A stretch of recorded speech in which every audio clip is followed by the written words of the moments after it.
Inilah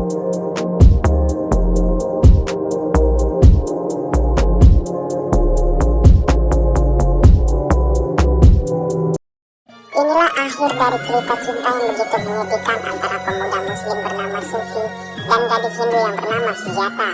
Walaupun hari-hari yang mereka lewati begitu indah, namun hal itu justru menjadi titik akhir dari perjalanan cinta mereka. Tanpa disangka-sangka, Sujata yang sebelumnya sudah dijodohkan dengan seorang pria pilihan orang tuanya memang benar terjadi saat dua keluarga itu berkumpul untuk membicarakan tanggal pernikahan.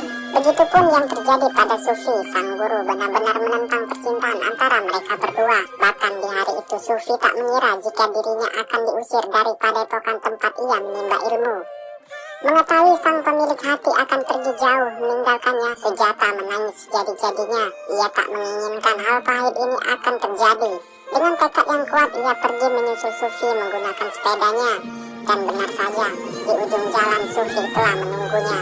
Tak kuat dengan perpisahan itu, ia melepas tasnya sembari diiringi pelukan dari Sujata. Sungguh ironi kisah cinta mereka berdua. Hanya karena peran masing-masing orang tua dan wali mereka, cinta itu tidak bisa dipersatukan. Tasbih yang merupakan simbol dari kedekatan mereka berdua di awal pertemuannya ingin dijadikan Sufi sebagai mahar pernikahan jika seandainya cinta mereka direstui. Namun jika tidak, Sufi meminta kepada Sujata untuk menguburkan tasbih itu bersama dirinya jika ia telah meninggal dunia nantinya. Sujata yang memang dari lahir sudah menderita kebisuan itu hanya bisa mengangguk sebagai arti dari menyetujuinya. Dan dengan keteguhan hatinya, ia kembali memiliki tasbih itu yang akan ia bawa sampai mati. Sampailah Sujata pada titik perjuangannya yang terakhir.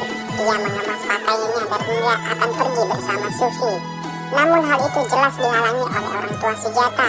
Sang ayah yang tidak bisa menahan kepergian putri semata wayangnya itu hanya bisa menyakiti dirinya sendiri. Melihat apa yang ayahnya lakukan, Sujata tidak tega dan mengurungkan niatnya lalu kembali ke rumah. Namun itu malah menghancurkan hati Sufi yang kemudian menjadi akhir pertemuan mereka di dunia ini. 5 tahun telah berlalu, Sujata akhirnya menikah dan ia dikaruniai seorang anak perempuan. Di saat itu juga Sufi pun kembali ke desa tempat awal cinta mereka menyatu. Di sana Sufi sedang menunaikan ibadah sholat subuh. Namun siapa sangka sujud itu adalah nafas terakhir Sufi yang ia hembuskan. Ia meninggal dunia dalam keadaan sujud di sholatnya. Sungguh kematian yang begitu indah. Bahkan kematian itu masuk di dalam mimpinya Sujata. Seiring dengan mimpinya Sujata itu, suaminya mendapat kabar tentang kematian Sufi.